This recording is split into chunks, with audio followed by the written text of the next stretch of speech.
civilization. But the jet pilot goes to rejoin his crew chief to continue the journey to the world of the Himalayas.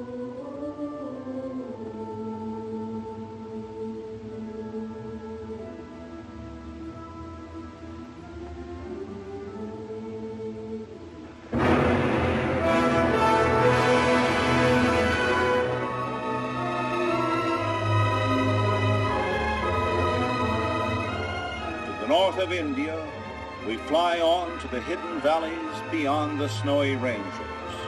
Valleys next door to nowhere.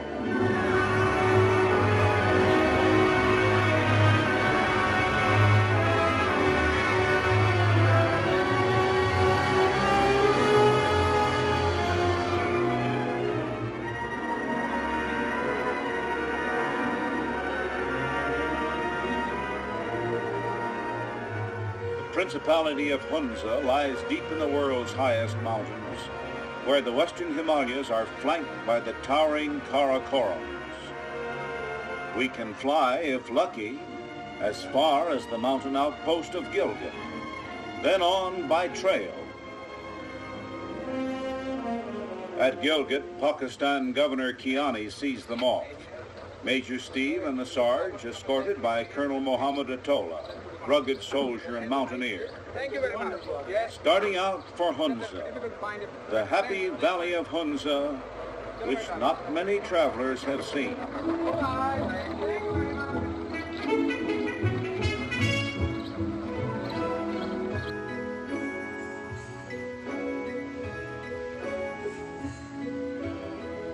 The golden wheat has ripened early this year in Gilgit, the harvest in full swing.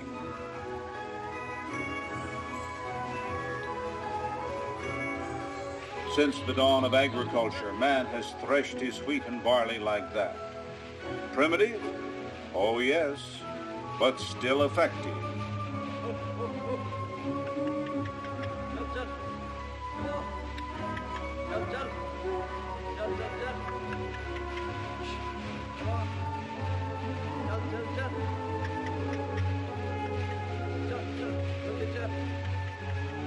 They can make the first part of the journey in that mechanical marvel of the 20th century, the Jeep. The Major, inspired by the mountain solitudes. The Sarge, hoping the trip won't be too tough.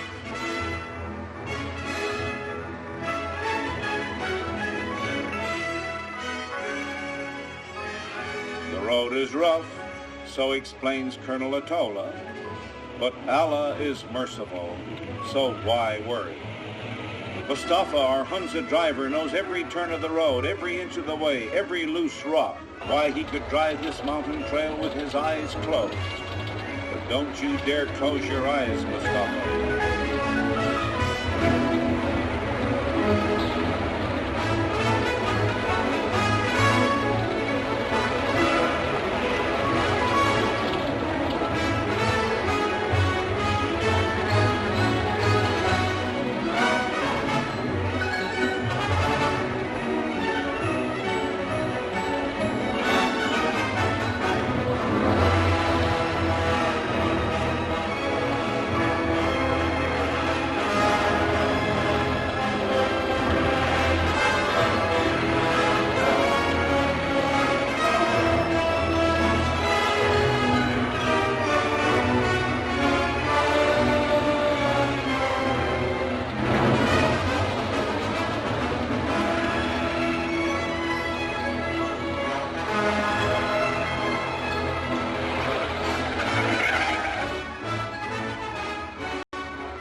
That hanging bridge there across the swiftly running Hunza River, it's made of twigs and vines tightly braided into thick strands, each end of the bridge suspended ingeniously between stone towers. Getting across requires the skill of an aerial acrobat.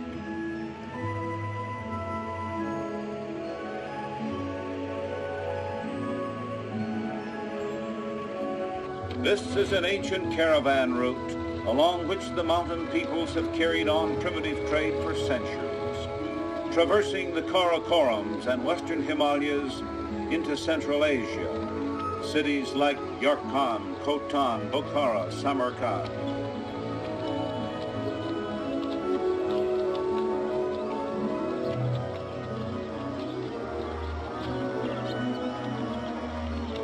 The Jeep Trail here, a wonder of primitive engineering. In places, mere narrow ledges perched above yawning chasms, often held up only by slabs of stone and heavy boulders. No mortar, just gravity holding up the road, that is, until rains and landslides take out a mile or two. And then travelers sometimes are trapped for weeks.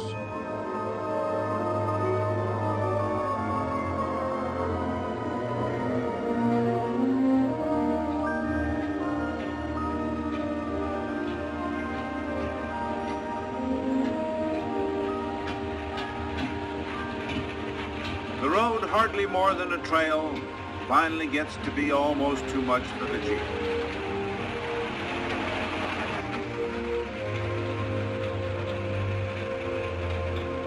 Here they stop in awe. Looming before them, Rakaposhi, goddess of the snows, 25,500 feet high, one of the tallest in the Karakoram.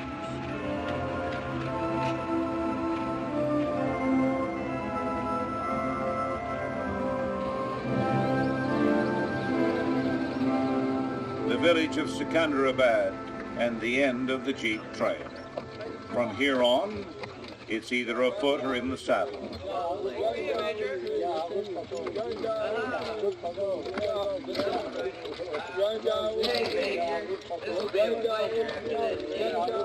The Hunza version of the slingshot, a pebble taking the place of an arrow, accurate and deadly.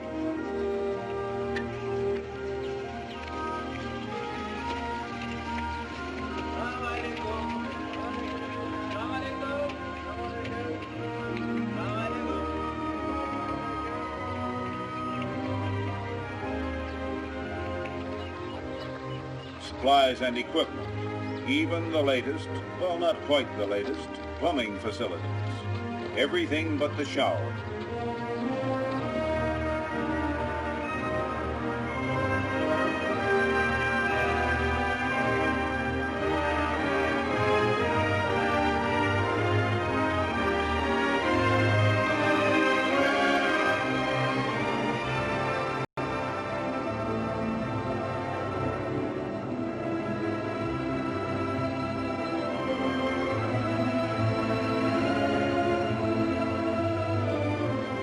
Small Central Asian horses are bred especially for trail work and endurance.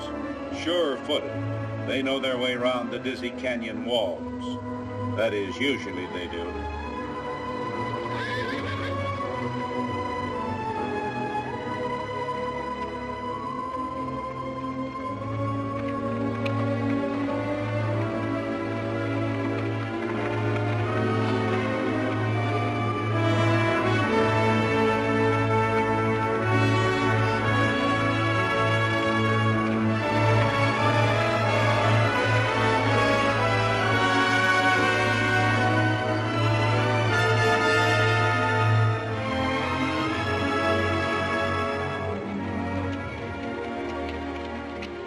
Long day, the sun beating down, and the Sarge is tired.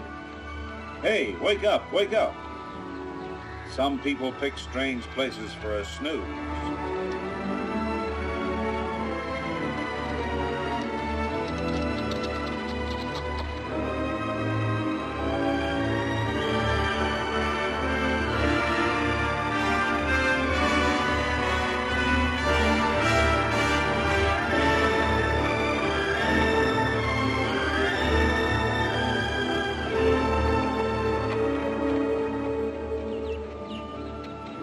Signs of habitation, an aqueduct overhead, precious water channeled into the few villages along the trail.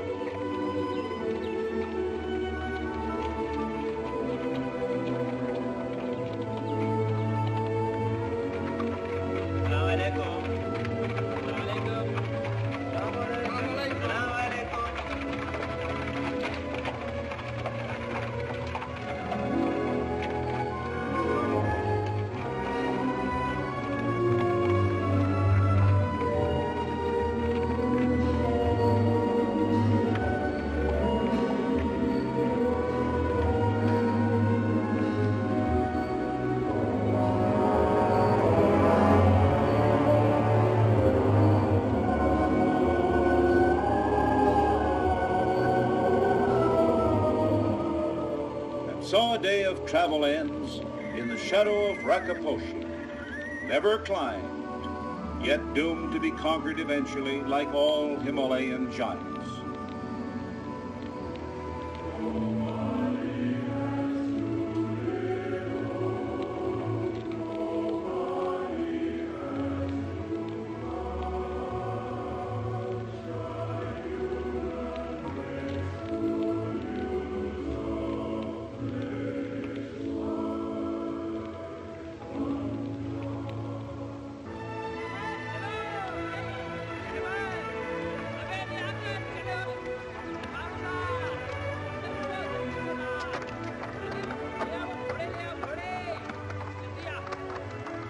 So the long days of travel continue in order to reach Baltic, capital of Hunza.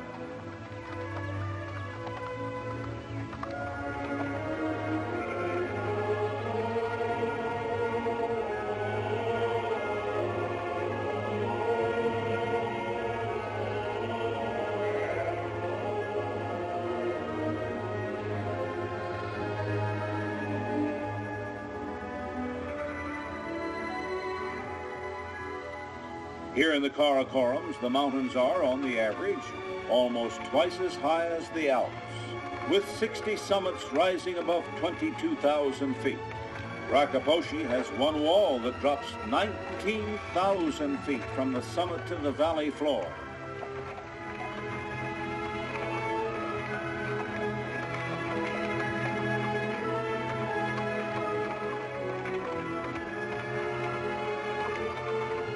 On shelf-like terraces, the green fields of Hunza. There at the far end of the valley, Baltic, the Hunza capital, still another day away. Hunza, a legended, exciting land in a remote part of a great new nation of Asia, in Pakistan. Ah, this could be it, a land of escape, far from the hustle and bustle of the modern world, if you're in search for paradise.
steep for riding, but leave it to the Sarge to find a way.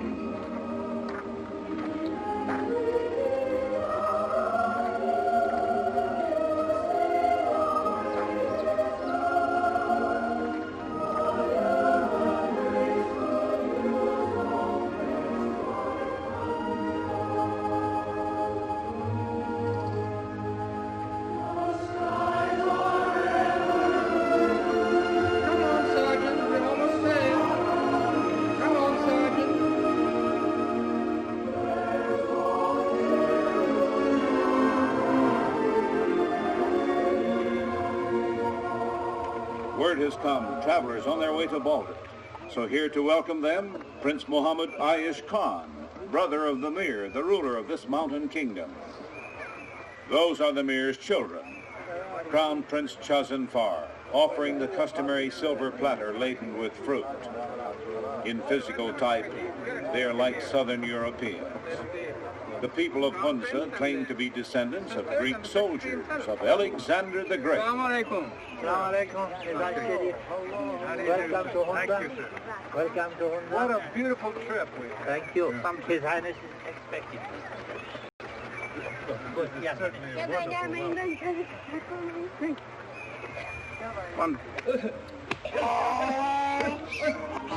The Royal Palace, designed by the Mir himself, built by native craftsmen of the granite and timber of the Hunza Valley.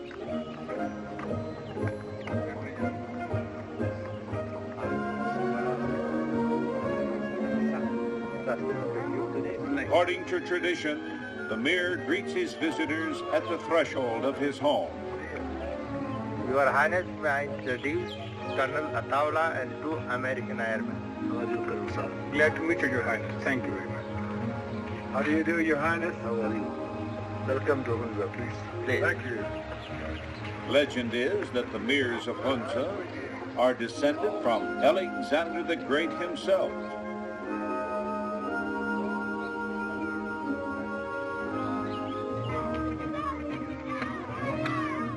Hunza's national game, polo, which they say originated in these regions. Every village has its polo grounds, and often it's the town square. Here in the backyard behind the Mir stable, the children start early to learn the intricacies of polo.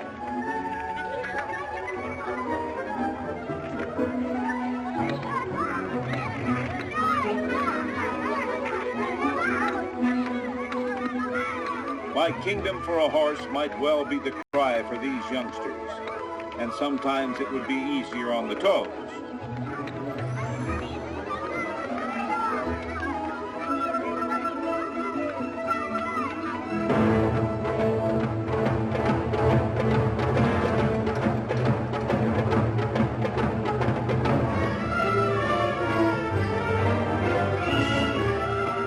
Now for a game between 2 rival teams, choosing up sides with the traditional ritual. Where's the referee? There is none. What are the rules of the game? There are none to speak of. Anything goes short of mayhem. The inter-rivalry between the local villages is fierce and often runs to a fever pitch. In this land of legend, even horses have a legend. Marco Polo, who didn't play the game, tells of horses descended from Bucephalus, war charger of Alexander the Great.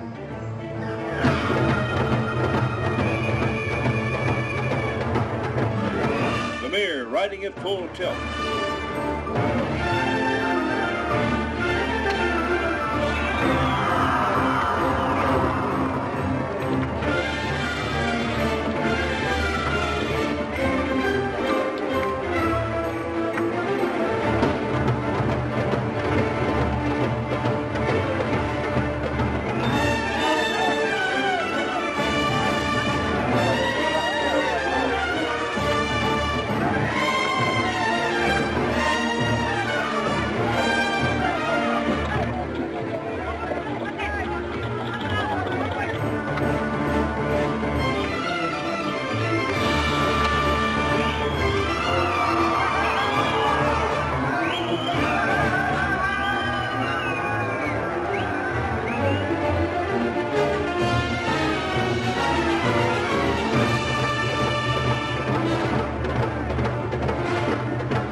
catch the ball in flight, and you can carry it or pass it to a teammate to carry across the goal line. Polo as they play it in regions where it was born. What do you know? The Sarge has joined the band.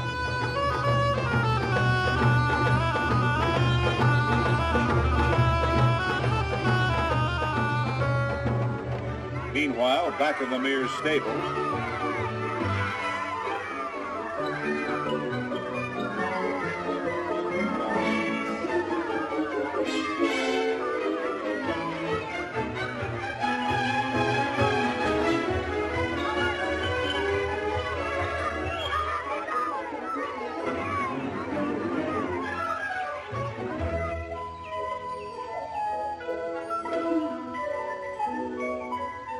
a schoolroom in the sky, and the boy who's always late.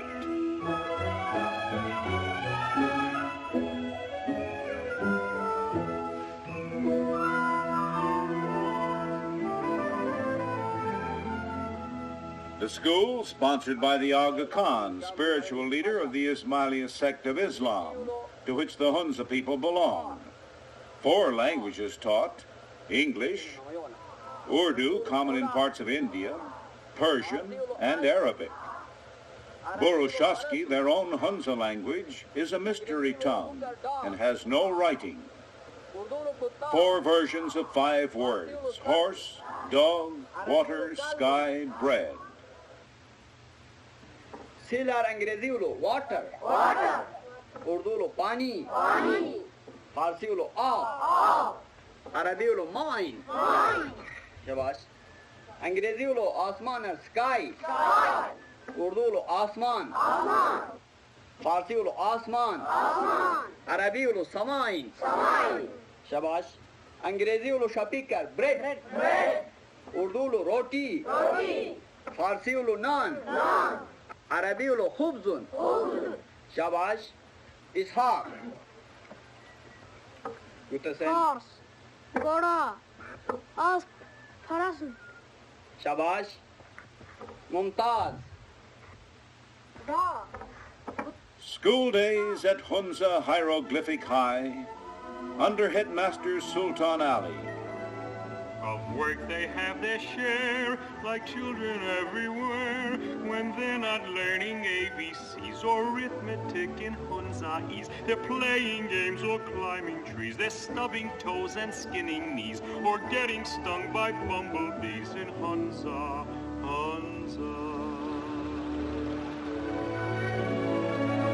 And how could any mountain paradise be complete without a place to go fishing?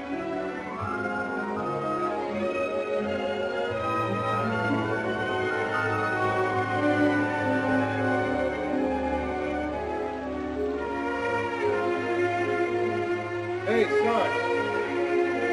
Look here. I caught one.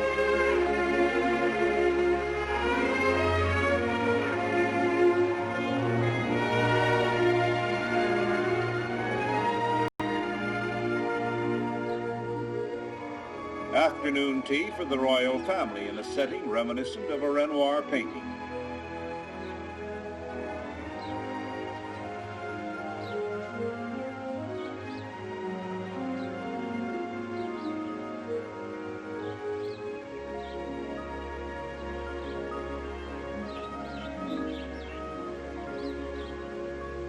The Mir's wife, the Rani, only recently emerged from Purda, the veiled seclusion of the Orient, never before photographed.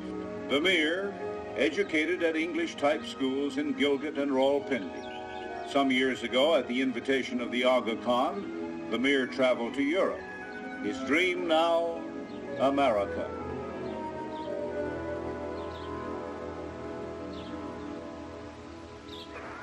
The Hunza cuts are healthy, some live 100 years. They don't need pills to cure their ills in Hunza. The food they eat is simple, they snub the cup that cheers. No alcohol is used at all in Hunza. The health of the people proverbial. Many diseases common elsewhere unknown here. Marco Polo said that he was cured of sickness by the salubrious air of these mountains.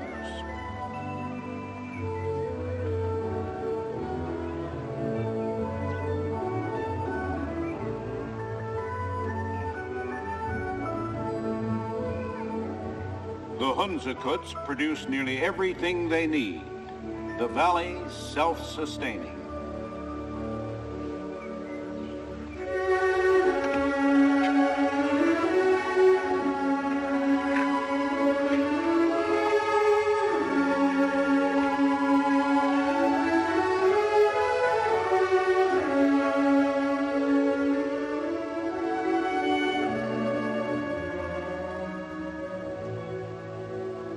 The ancestral castle of the Mirs of Hunza in the village of Altet, where they resided before they moved to Baltet.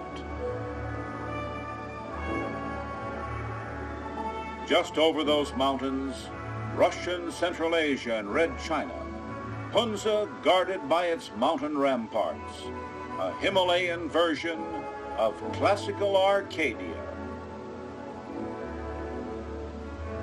Total population, around 25,000.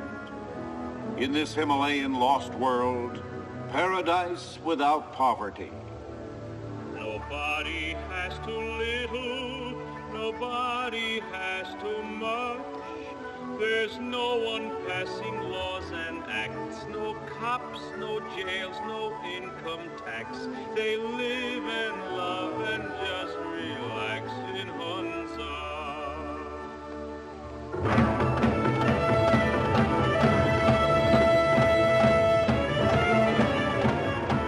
To honor his guests, the Mir holds a ceremonial durbar. Outdoors, simple, in keeping with his country's economy. Look, back there above the Mir's dais, the curling twisted horns, the Ovis Poli, named for Marco Polo. The longer V-shaped horns, the ibex.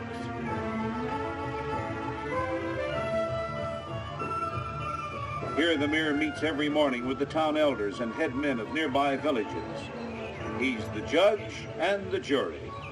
Complaints concern water rights and grazing privileges mostly. You plead your own case. No lawyers. Utopia.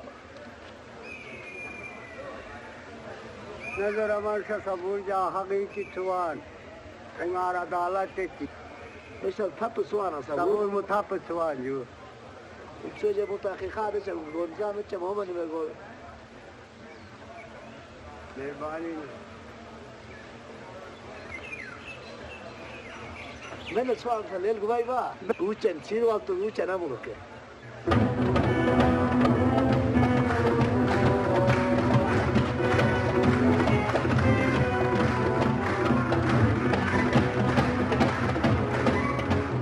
These Hunza Kut Nijinsky, some of them, are the chief men of the villages. A sword dance that recalls the time when the people here were wild raiders and looters.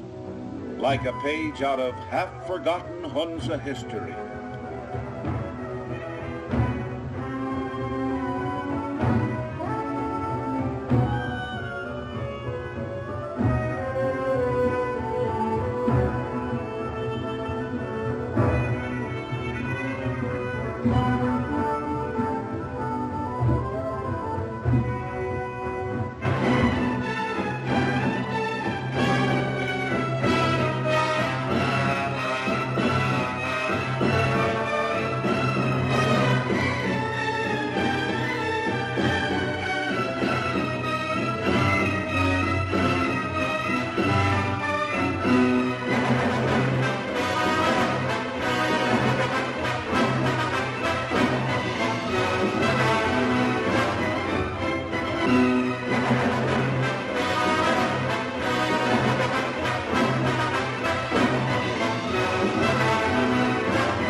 As they depart, our seekers for a land of escape say, yes, indeed, this could be it.